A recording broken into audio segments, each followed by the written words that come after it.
Boa tarde. Tudo bem com vocês? Eu sempre muito feliz de estar aqui na Rádio Mundial, aos domingos, às 17 horas, na companhia do meu amigo Jean Lorusso, que hoje ele está todo com um traje de guerra. Hoje ele disse que vai sair aqui na Paulista para dar umas voltas, vamos dizer assim. Não é, Jean? É o meu Jean. E na companhia do meu filho Vitor, que também... E a gente estava aqui na sala aqui do lado, selecionando as perguntas que vocês me enviam, tá bom? Vamos começar? Tem muita coisa para falar. E eu queria começar com uma frase. Queria que você pensasse sobre isso.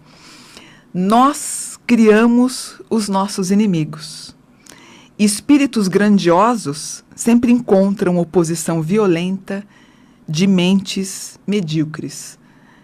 Quanto mais grandioso você for, mais você vai ter inimigos violentos de mentes medíocres. Bacana, né? Então, não se incomode com as pessoas. Vamos em frente, prossiga e com tudo, não é?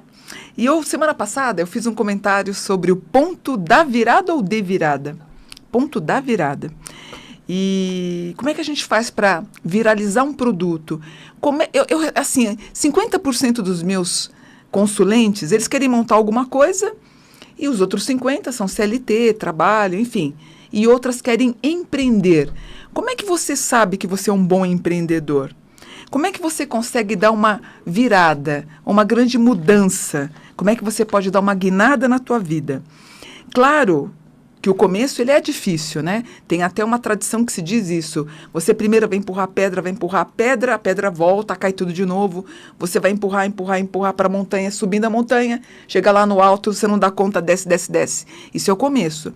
Porém, quando você conseguir atingir, quando descer essa pedra, ela vai fazer como se fosse uma bola de neve. E aí você vai decolar. Como é que você faz para produzir um bom produto? Como é que você faz para ele viralizar?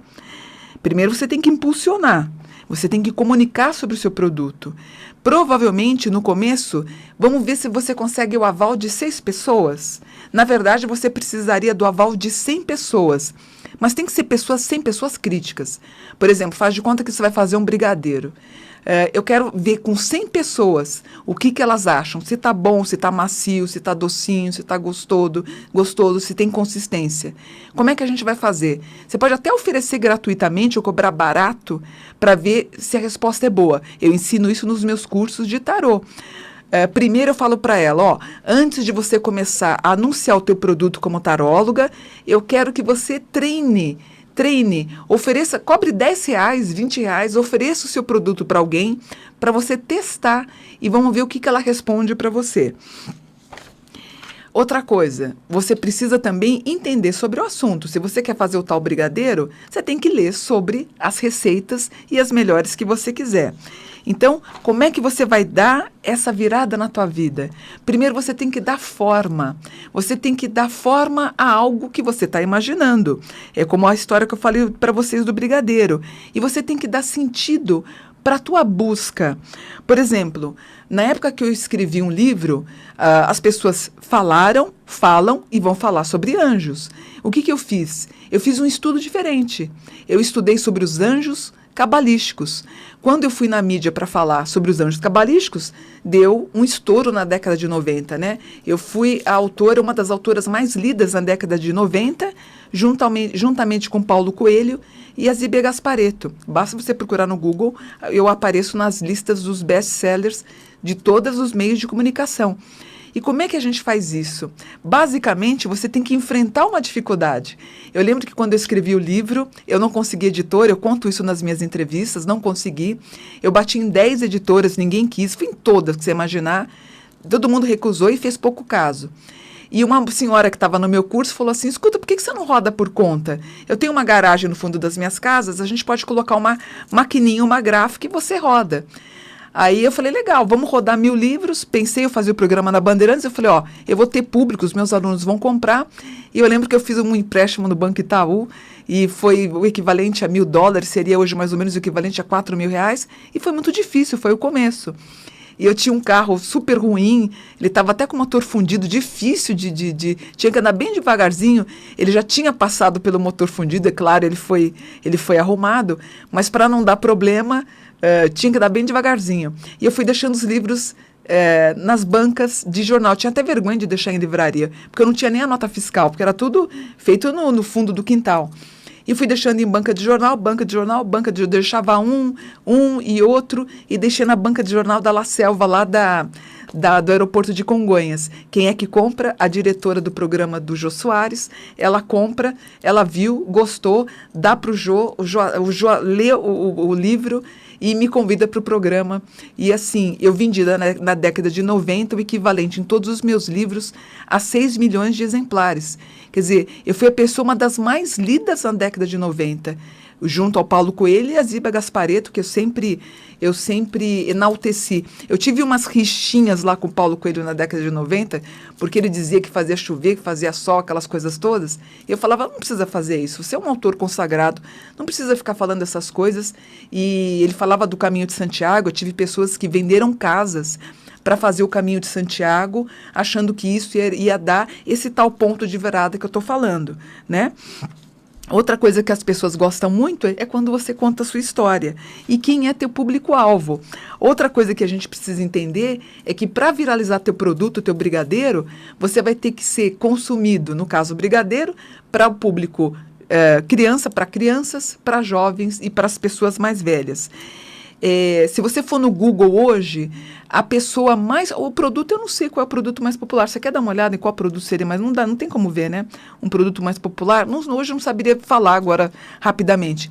Mas sabe qual que é a pessoa mais popular, se você for no Google, que tem mais itens de busca? É Jesus. Então, por quê? Jesus, ele entra praticamente em todas as religiões, onde ele é o centro ou ele é respeitado como um profeta. Como espiritualista também, eu sou uma cristã espiritualista, então eu creio no Cristo vivo, mas eu também acredito nos cristais, na regressão de memória, no floral de Bach, nas terapias alternativas. Então, se você está me assistindo agora, você é uma cristã espiritualista caso você creia no Cristo. Então, já fui da Umbanda, já fui do Candomblé, isso é ser espiritualizada. Então, a pessoa que é espiritualista, ela acredita no todo, é conhecido como o ser holístico, na qual você vai propagar o seu conhecimento. Então, as mensagens para o seu produto têm que ser mensagens rápidas, onde crianças, jovens, adolescentes de modo geral e pessoas mais velhas têm que ter o gosto pelo teu produto, tá? E ele tem que fixar, esse produto tem que fixar. E você tem que fazer algo diferente. Quer fazer o brigadeiro? Faz um brigadeiro com churro dentro, inventa. E pelo menos faça o teste com 100 pessoas e veja o que você é bom. Outra coisa que eu achei bacana, o meu filho que falou sobre isso, ele falou, mãe, para você dar certo em qualquer coisa, você tem que ter pelo menos 10 mil horas de treino. Então, para eu ser uma boa astróloga, eu teria que ter feito pelo menos 10 mil mapas para eu ser considerada uma excepcional astróloga. Então, outros contestam dizendo assim, olha, Mônica, 10 mil não é muito. Os Beatles fizeram sucesso depois de 1000 horas de show. Ou você pode tentar fazer aí, você sabe que você vai estourar quando você conseguiu vencer os mais de 1000 brigadeiros que você fez, entendeu? Mas basicamente, ou você se torna uma investidora, uma empreendedora intuitiva e não estuda sobre nada, você tem risco de dar um boom, mas cair rapidamente, ou você estuda, planifica, identifica, vê o que é bom para você, o que é bom para o teu público, estuda, planilha, você pode depois contar com o tempo, com a ajuda de pessoas que vão te ajudar a divulgar o teu produto. Lembrando que o Facebook, o Instagram, são ótimos veículos para você vender o teu produto e conseguir ser essa pessoa empreendedora que a gente está falando. Mas dá sim. O que você gostaria de fazer? É uma das coisas, inclusive, que me perguntam no mapa. A pessoa não fala nada, eu pergunto para ela, você está pensando em fazer tal coisa? Você está pensando em abrir uma pousada? Dependendo do grau que está lá, ela, antes de falar, eu já sei o que ela quer. Ontem eu fiz um mapa, o último mapa das 20h40, uma moça tinha saído de trabalhar, ela parou de trabalhar, foi demitida, e ela começou, a mãe faz doces, e ela ia vender os doces da mãe. E ela perguntou se ia dar certo, eu falei que sim, mas por que eu sei que vai dar certo? Ela terminou a consulta chorando. Por quê? Ela precisa vender os doces para garantir o dia a dia dela. não sei se eu fui clara, quer dizer, a única fonte de renda dela vão ser os doces. Então ela vai ter que trabalhar e vai ter que vender os doces junto com a mãe. Perguntou do Facebook, eu falei, mete a cara que vai dar tudo certo. É por aí. Quando você não tem nada, você não tem ninguém para te ajudar. Agora, é muito mais difícil você ser empreendedora, por exemplo, se seu marido ganha muito bem ou seu pai te deixou uma pensão, aí você acaba relaxando um pouquinho na ideia do empreender. Ou, eu lembro que quando eu fui deixar os meus livros em consignação, que eu fiz os R$ 4.000 de empréstimo, a primeira parcela estava vencendo, eu não tinha dinheiro para pagar nem a primeira parcela. Eu precisei jogar na consignação, eu precisei fazer isso, até para pagar esse recurso financeiro. Então, ó, eu te desejo boa sorte, lembrando que a gente está vivendo um ano de Marte, que é o ano do empreendedor. Aproveita, o ano espiritual começou agora, 19, 20, 21 de março, tem um ano. Começa o ano novo, então, empreendendo, faça.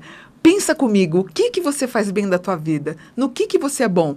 Eu estava lembrando com meu filho, eu com 12 anos, eu escrevi meu livro de Búzios, 12 anos. Com 15 eu já era mãe de santo, de Umbanda. Com 17 eu tinha ido para o Candomblé. Quando eu penso na minha jornada, quer ver, com 24 não, você devia ter uns... Há 25 anos atrás, eu abri um salão de beleza. O que aconteceu com o salão de beleza? Fechou. Por quê? Eu não tinha o conhecimento para abrir um salão um salão de beleza. Eu frequentava um lugar, porque eu fazia a televisão, eu sempre estava fazendo a escova para participar do programa. Mas não era o que eu sabia. Eu não era boa em fazer cabelo, em fazer unha, eu não era boa nisso. Mesmo eu sendo empreendedora. Por isso, pensa no que você quer fazer. Você tem que amar demais. Se você quer abrir um salão de beleza, você, no mínimo, tem que gostar de fazer cabelo. No mínimo, você tem que gostar de fazer unha, para dar certo. Como o meu desenvolvimento, desde os meus 10, 11, 12 anos, começou com a espiritualidade, quando eu atingi aquelas 10.000 horas que eu comentei no programa, eu tive o sucesso. É isso que você tem que pensar com carinho. Eu acho que vale a pena para você refletir. O que você é bom? Invista, comece, mete a cara, vamos em frente, tá bom? Vamos lá. Uma pergunta, olha. Eu atraio o que eu penso? Aconteceu um fato interessante com a minha irmã semana passada, retrasada. A gente tem nós recolhemos os cães de rua, os mais velhinhos, os idosos, os paralíticos, a gente recolhe, e ela estava fazendo a limpeza lá do ambiente, acabou escorregando e o joelho dela deslocou. Então ela teve que colocar o gesso bem da virilha até o pé. Então inclusive ela está acamada, ela não consegue andar por causa disso. E foi curioso porque ela tinha pedido para eu comprar uma escada para ela. A gente tem uma escada, ela falou, Mônica, eu tô com medo de cair, eu tô com medo de cair. Aí eu falei, não, pode deixar que eu vou comprar uma escada mais resistente. E assim você fica tranquila, que ela queria trocar uma cortina. Eu falei, você sobe, fica tranquila. E olha que interessante, ela cai fazendo a limpeza lá do ambiente por causa da cachorrinha. Curioso, né? Ela atraiu isso, o que você acha? Na verdade, não é que ela atraiu quando ela pede para eu comprar uma escada, que ela já estava com medo de cair. Na verdade, ela teve uma premonição. Quando a tua mãe fica, porque vai acontecer tal coisa, porque toma cuidado que não sei o que lá. Não é que você está atraindo essa coisa negativa. Na verdade, foi uma premonição. Você previu, você teve a premonição, a intuição, tanto que a intuição e a premonição são irmãs. Você teve uma premonição do que iria acontecer, que no caso foi o que aconteceu com a minha irmã, tá bom? E falando sobre isso, eu tive pessoas encantadoras que quando eu falei, olha, eu vou ter que transferir o atendimento porque eu estou levando a minha irmã para o médico e tudo mais, pessoas gentis que falaram para mim assim, Mônica, você quer uma ajuda? Você quer que eu vou para sua casa para te ajudar em alguma coisa? E outras com muita impaciência, mesmo explicando o que tinha acontecido. Por que algumas são tão doces, né? E outras tão intransigentes? É curioso o ser humano, né? Eu espero que isso me fez refletir sobre muita coisa. Então, eu tenho todo o meu respeito para você que está acamado em casa, que fraturou, que quebrou uma perna, que está dodói na cama, que está sendo cuidado. Você que você, mãe, esposa, marido, enfim, filho, que está cuidando da tua mãe. Eu vi essa semana pessoas com relatos de pessoas que estão com Alzheimer, o quanto é difícil cuidar de uma pessoa com Alzheimer. Eu cuidei da minha mãe, eu sei o que é difícil toda a minha solidariedade. Só quem passou, ou eu lembro de eu carregando a minha irmã na porta da clínica, pessoas que paravam na rua para me ajudar a carregar minha irmã na cadeira, e outras que, pelo contrário, né, elas quase ficavam na frente, eu não conseguia passar com a minha irmã na cadeira de rodas, né? É curioso, né? Como tem gente legal e como tem gente que não está nem aí, é totalmente, absolutamente egoísta. Então isso tudo me fez refletir minha solidariedade para quem está cuidando de alguém em casa doente, viu? Vocês são heróis, porque não é fácil. Tem 2 semanas que eu estou fazendo tudo lá em casa praticamente e eu sei como é difícil você cuidar de alguém que está passando por um momento delicado, tá bom? E para você que quer mandar o e-mail para mim com as perguntas que eu falo aqui no programa, você pode mandar então para o m.buon@terra.com.br e lá também você pode marcar a sua consulta.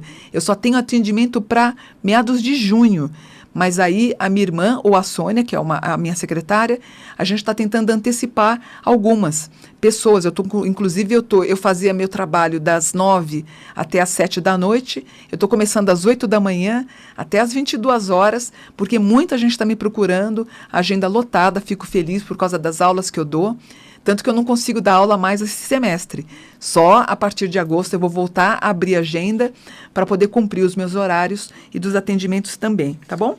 E você se inscreve no meu canal do YouTube. Lembrando que dia 16, 17 e 18 de abril, o livro de Salmos está quase pronto. Está saindo lá, está tudo bonitinho. Já assinei o contrato até com o alfabeto.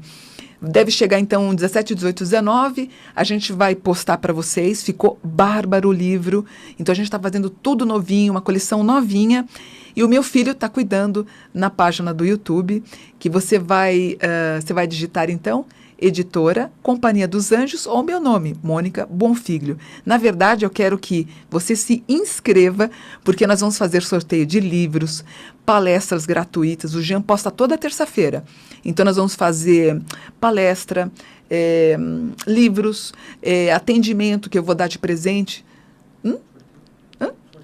Sorteio, ó. Ele está falando, nós vamos fazer sorteios de tudo que vocês imaginarem, a gente vai começar a montar, vou começar a gravar os vídeos também em maio, para a gente deixar a página bem rica. Então, é importante que você se inscreva, porque ele vai selecionar as pessoas que vão ganhar os produtos através da inscrição que vocês estão fazendo, tá bom? Então, falei tudo. Instagram, me acompanha, meus posts estão bonitos, né? Ó, Mônica dos Anjos 72, no YouTube, Companhia dos Anjos, mas se inscreve. Eu estou começando a falar isso, que eu quero ver se a gente chega aí na marca de 100 mil inscritos para crescer. Vamos crescer na página, é importante, certo? E que mais? Do e-mail m.buon@terra.com.br. Que mais que eu falei? Falei tudo isso.